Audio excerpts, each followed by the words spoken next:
Hello and welcome to the Essential Libertarians, giving you the tools for self-governance. I am joined once again by my amazing co-host, Daniel Bitro. What is up, Dan? Good to see you. I am in the new studio, the new place. I have actually two studios now, but I am good just looking at the continuation of the Freedom Convoy and the large, massive convoy going on in Canada, and just looking to see what goes on there, what happens. I think in general, the whole protest is very, very large. I think it's bigger, it's more proportional than people think, not just in size, but in effect and in consequence. So I think some things really good could go on there.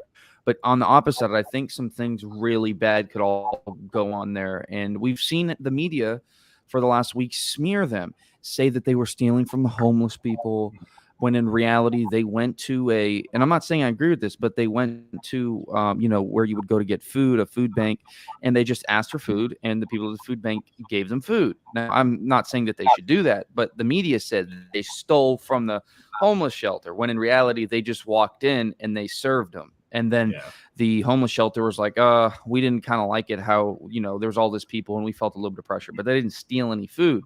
But you see Wait, how the the media media plays lied? those semantic games. Yeah, they did. They did lie. No, They I'm definitely exaggerated. so shocked. Yeah. So yeah, we'll talk about the truckers. We'll get into all that. But first, I want to do a quick shout out to the Mises Caucus, because hey, if you want to keep the Ron Paul revolution going, if you want to keep the ideals of Murray Rothbard alive, and if you want to discover who Peter T. Leeson is, once you find him, you might not be all about that we the people thingy, because he laid out a better framework, in my opinion. So you can go to the. I'm just kidding. The people. But not exactly. And I can expound upon more on that. But go to the lpmisescaucus.com. Well, we the people is. Oh, go ahead. Sorry, it was no. was What I was cutting going to off, so say, I thought you were. Go ahead. What I was going to say is Peter T. Leeson actually broke down how the first constitutional democracy was made by European and African pirates. They had something very similar to the founding fathers, which I'll send you that video. But our message is simple: no more wars, lockdowns, bailouts, or mandates. If you're interested, put your first, last name, email, phone number, and state, and you can click here to become a delegate. And you can also put in resources. You can click our actions. So we're gonna get into all that. Also, I like BioTrust. Helps with my collagen, and collagen's pretty cool. Helps you fight the globalists.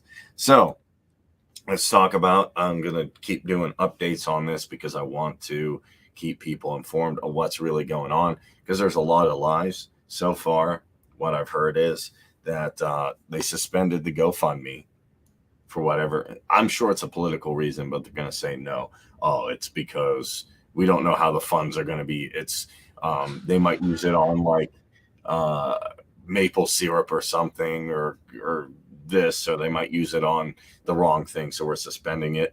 I think there's some premiers who are getting nervous and saying, hey, we got to call in the RCMP, the Royal Police, and there's a lot of people in government who are actually freaking out, which is good. That's what we want. And I covered this yesterday, Daniel. I can even do it again. It's inspired people across Europe to do it, truckers. It's inspired people in America to do it, from California to Washington, D.C. The only thing I think is a little weird about that is Washington, D.C. said no. So why don't those truckers go to their state and hold it off? So coming out of Health Impact News, the Trucker Freedom Convoy in Ottawa entered its sixth day today as rumors spread that the Ontario government might call the military this weekend, as crowds are expected to swell. And it always reminds me of that V for Vendetta movie, if you've seen it. Sutler will be forced to do the only thing he knows how to do. What do governments do to problem solve? We don't like what you're doing. Okay, I'll tax you. I'll threaten you. Still going to do it. Okay. Well, I'll use the military, or I'll use the police. Still no. I'll use the CIA. I'll use my intelligence agencies.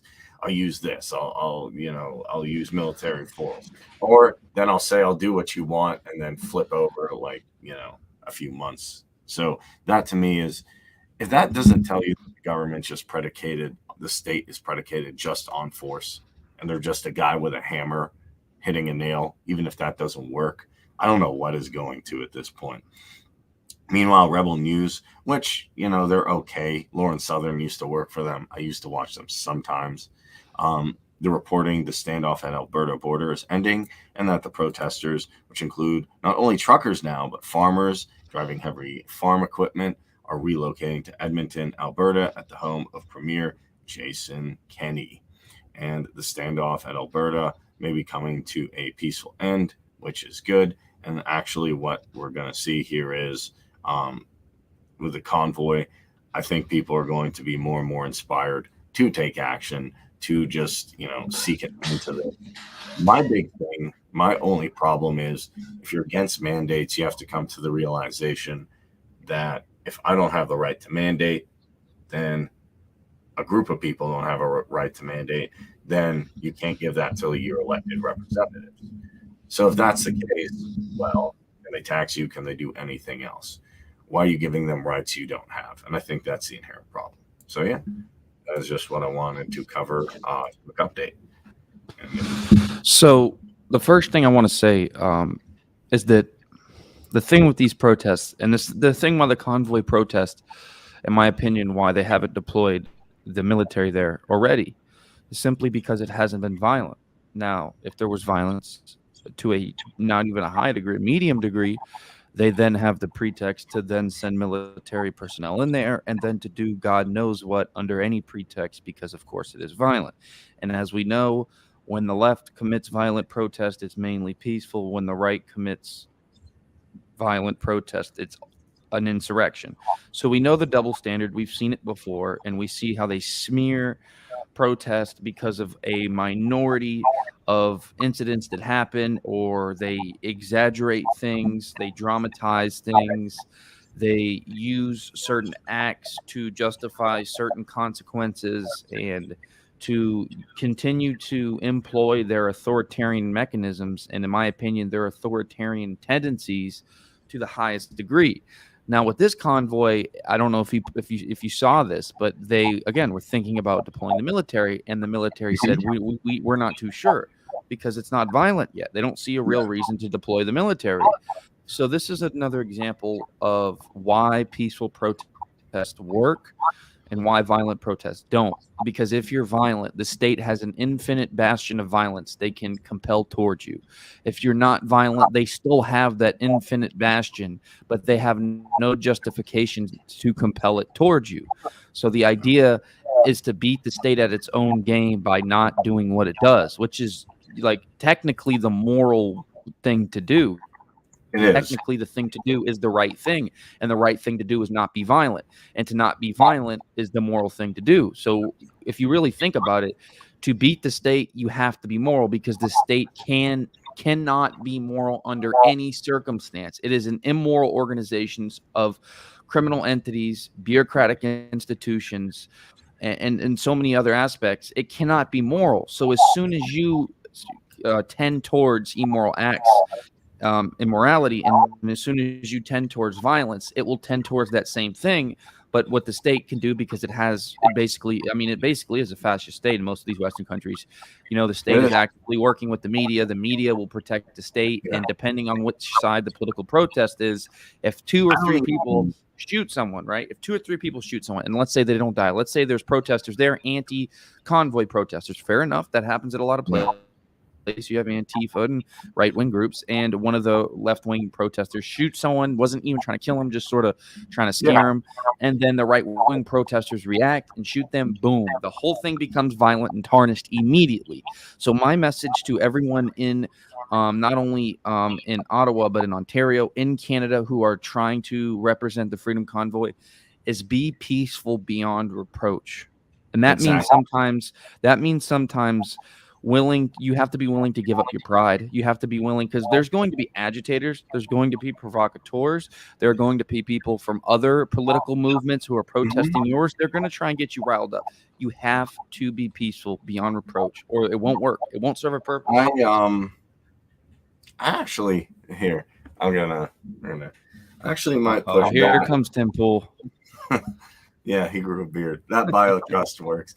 I actually would kind of push back in different ways, Depends what the state's doing. Now, if they're Yeah. actively coming after you, the Malcolm X, to me, his approach I actually liked a little bit more than Dr. King, because he's like, I'm not going to stand for this. There's no Malcolm X Day, which is funny, even though he's fighting for the same thing, because he organized people and he was boom to the Yeah, point. MLK was more status quo. Yeah, of course. MLK is like, all right, we're gonna, if they're gonna hit you, don't do anything. Now, I believe in the NAP. I'm not a pacifist. There's a fundamental difference. Yeah. If they start calling the military, if they start doing like coercive actions or whatever they are, I think you do have a right to defend yourself, just as any reasonable person should. But what I would say is this: yeah, peaceful is always the best way to go, because as Edward Snowden said, like, they asked him, what do you do when the law fails? Like, okay, I can't rely on the government to protect my rights. I can't rely on the police. They're going to keep spying on me. And I love this quote. They took it down. It was on RT Russia. It was an interview. And he said, when the law fails, support private interests, support people who are working to defend your rights directly through science, through math, through technology, because no amount of violence, no amount of military force will ever solve a math problem. And I was like, wow. And Edward Snowden, I don't think is a libertarian, although he sometimes leans that way. But I love that thing. No amount of violence will ever solve a math problem or a social problem. Like, eventually, in my opinion, I used to think, why, based on human purposiveness, is Leeson right that even though there were back in the day tribes of Visigoths and pirates and people who are very rowdy and even people in the Wild West, why did they get along? Because eventually you say, hey, I want to eat. I want to figure out how to not freeze to death. I want to figure out how to, benefit me and my family. And it doesn't just stem from, okay, well, let's keep fighting. Because if you keep fighting, you can't actually advance things economically or socially. I mean, I get it. You can to defend your own property. But if you're just sitting there at home, I would opt to say, hey, work on blockchain technologies rather than trying to punch out your neighbor, and you'll move society forward. You can tell I'm not an Austrian economist, because that was not a good explanation, but hopefully it works. So, want to do some foreign policy? Sure, let's get into it. Okay, so one good thing I'm going to preface this is, a lot of people, we always talk about scary beer flu, so sometimes we forget what the U.S. government's doing. I think that's actually one thing that I'm not saying they did on purpose, but a lot of people like so focused on trucker convoy and everything like this, that the U.S. government, this government, that government does something. Sometimes people don't pick up on it. So the mainstream media just basically touts that Joe Biden said, oh, I did a raid. It was a good raid. We got some bad guys and it's all good. And we got good intelligence, the spiel. Oh, our brave, blah, blah, blah. Okay. And I'm like, I bet you he's lying. Because Trump's Yemen raid was bad. And all these people do not, as far as I'm concerned, when you have a organized monopoly on force, they don't care what they do, because there's no reproach. Like the drone strike in Afghanistan. Oh, we killed 6 people. Lloyd Austin, what you say? It's tragic. It is tragic. Anything else? No. Is anybody in trouble? No, no problem. I'm like, what? If it was a private company that if I put out a product, a health product, and that happened, I would be sued. I would be out of business. So just to give people perspective.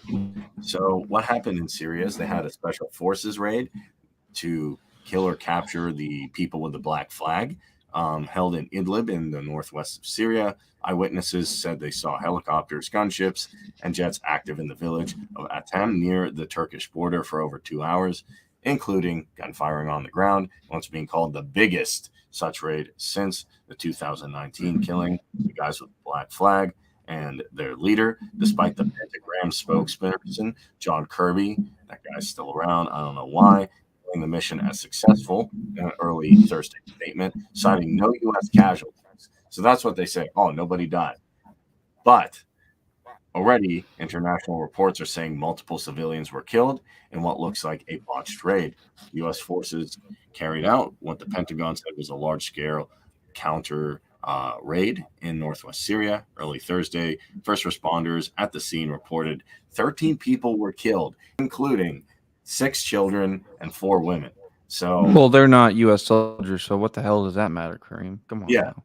yeah. So actually, The if hell?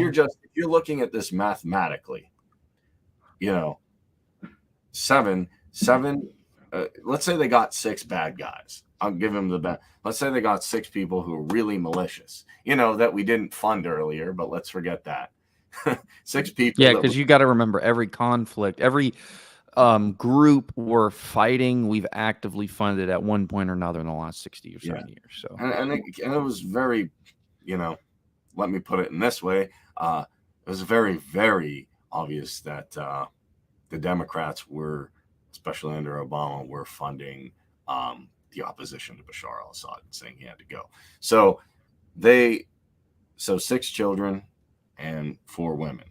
So let's put that 10 out of the 13 people were not dangerous at all. Let's say they got 13 people.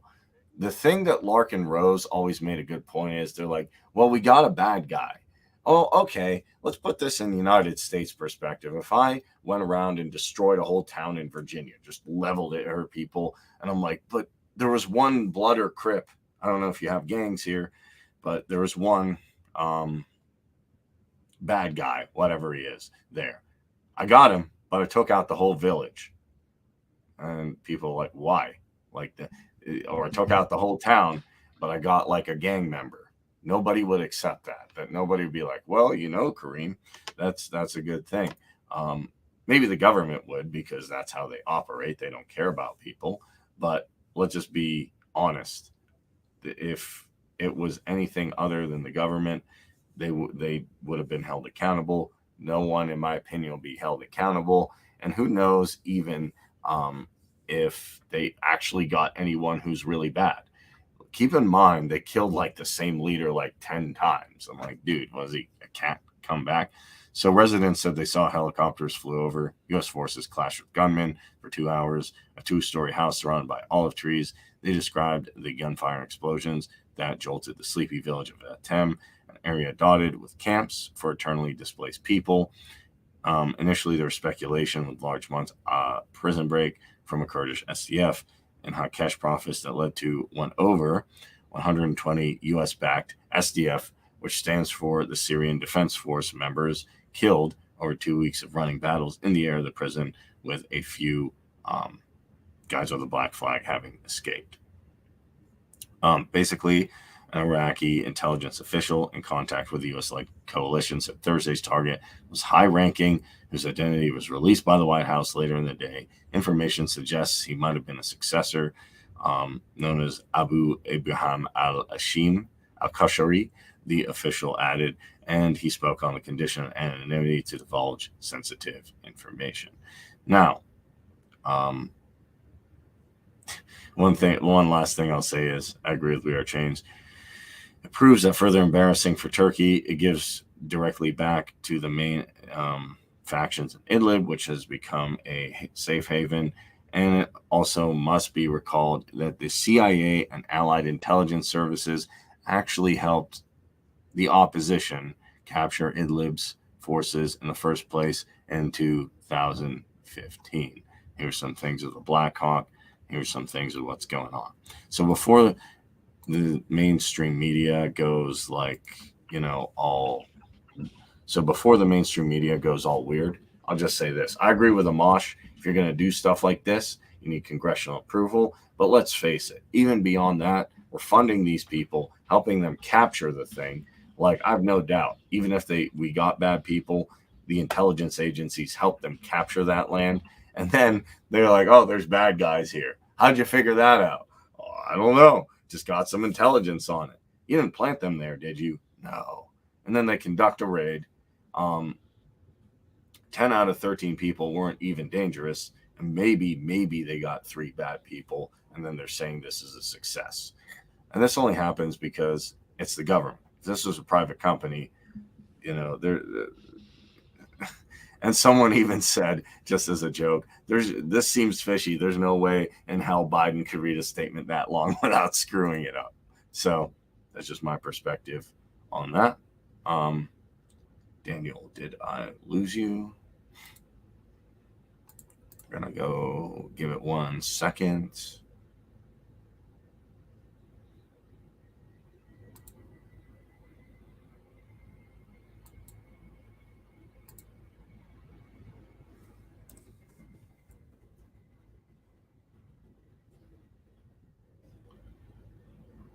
All right. So I'm just going to hit a few more stories here real quick. I'm going to keep this as a short one. So that's the one on Syria. Then I also want to talk briefly about Joe Biden. His Surgeon General, specifically Mike Murthy, he's suggesting that Joe Rogan's podcast should be censored to reduce the spread of misinformation. Now, here's the problem. As Joe Rogan said, what do you consider misinformation? Because things that were misinformation a few months ago are now facts today. Things that were thought that were to be incorrect years ago are reality today. So what is misinformation? Also, does the First Amendment not count anymore? Even if someone is spreading something that's incorrect, you still should let them talk about it. So Mike Murthy, President Joe Biden's Surgeon General, has recently suggested Joe Rogan and his podcast, The Joe Rogan Experience, should be censored in order to reduce the spread of misinformation in regards to the scary beer flu. The Surgeon General made this outrageous claim during an interview with MSNBC's Micah Brzezinski, the daughter of Jinu Brzezinski, which I think you guys should look into, see who that guy is. What do you think the best ways are to push back on misinformation about the scary beer flu that continues to be aggressively pushed, whether it be Joe Rogan's podcast or over Facebook, the MSNBC reporter asked. Well, Micah, it's such an important question because we can have the best science available, we can have the best public health expertise available, but it won't help people if they don't have access to accurate information. Well, if you're putting out accurate information, then, and someone is putting out incorrect information, let the two people kind of put out their information, see which one works, and let the market decide which one is legit. But as far as I'm concerned, you guys are telling people what to think. Joe Rogan is not. Joe Rogan's just getting someone on his show and getting an opinion. And he also said there's always something I have believed in as a doctor, is that people have the right to make their own decisions, but they also have the right to accurate information to make that decision with. But if you are providing information, if you have information, then let it be said that you can put your information out there, let Joe put his information out there and see which one wins out. But don't censor people because you don't like what they're saying. This comes down to the basic First Amendment right. What do you consider misinformation? Well, something misinformation was said to be a couple months is not misinformation anymore. It's fact. So how are you going to root it out? Well, I'd say let the market do that. That's not a government function.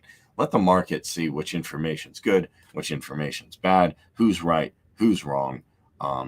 Vicky Murthy doesn't make any sense if he's scared of a podcaster who just talks to people and asks their opinion. It's not even Joe Rogan. He asks guests their opinion and they provide their opinion.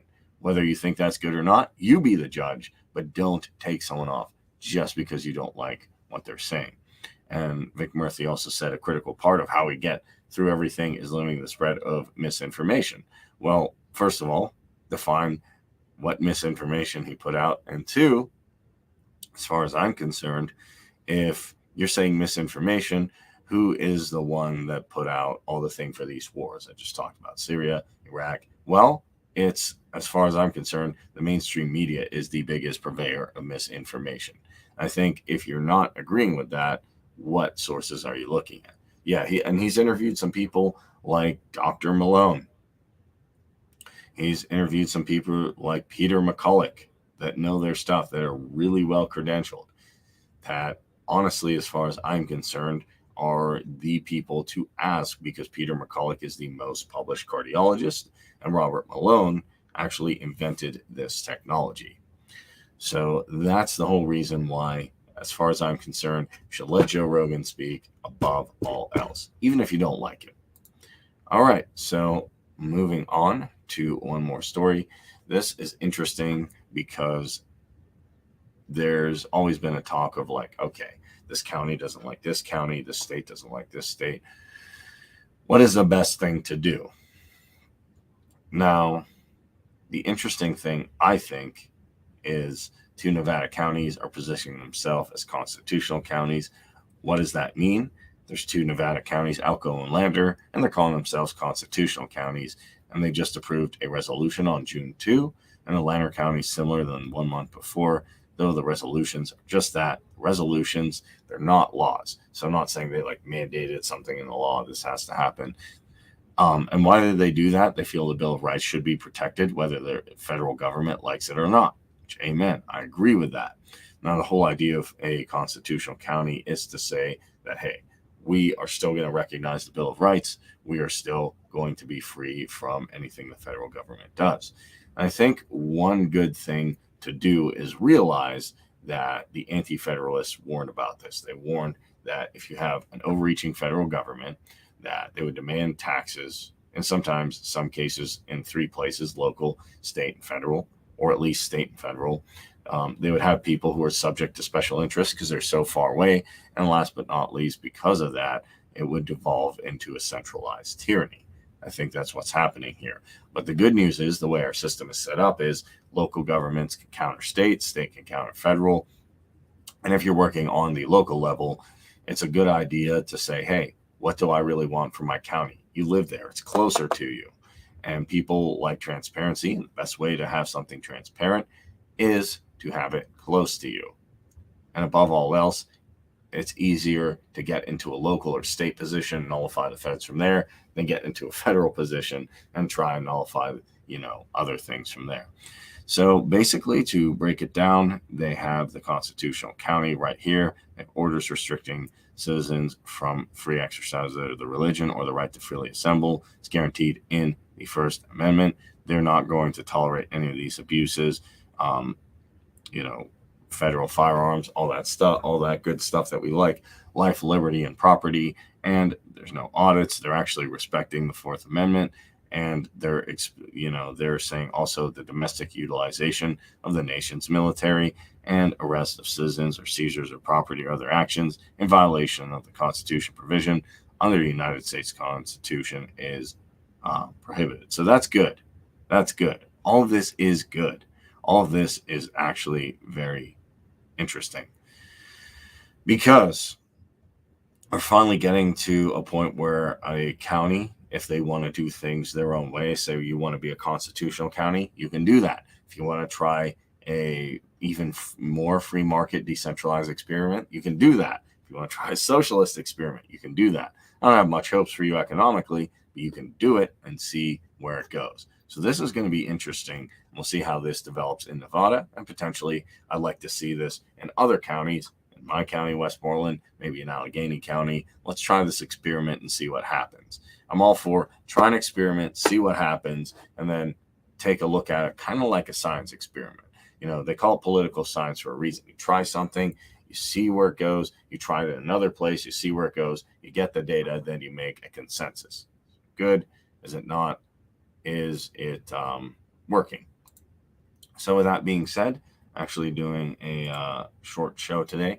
I don't have really anything else to talk about, but I do want to say thank you everybody for tuning in. We talked about some important topics. We're going to keep covering the trucker convoy. I'm going to keep looking at U.S. foreign policy as it relates to, what's going on the Ukrainian border and what's going on just in general, because even though we got out of Afghanistan, we're still not completely out of this mess at all.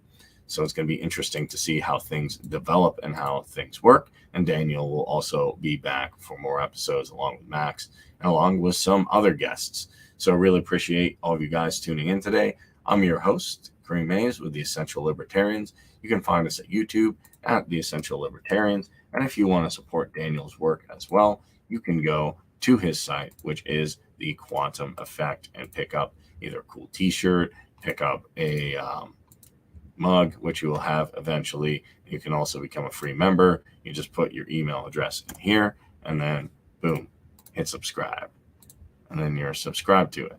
And you can, pick up a piece of merch, help support. If you enjoyed this content, it really, really means a lot to us. Get your Alex Jones Lab t-shirt, and you can also see the show live streaming from here, talking about important issues and what is going on. So with that being said, everyone, I'm your host, Kareem, of The Essential Libertarians. Keep hanging out, keep fighting for freedom, and keep following all of these stories, as things will definitely, as Luke Radowski said, be escalating. And I will see you in the next one. Take care, guys.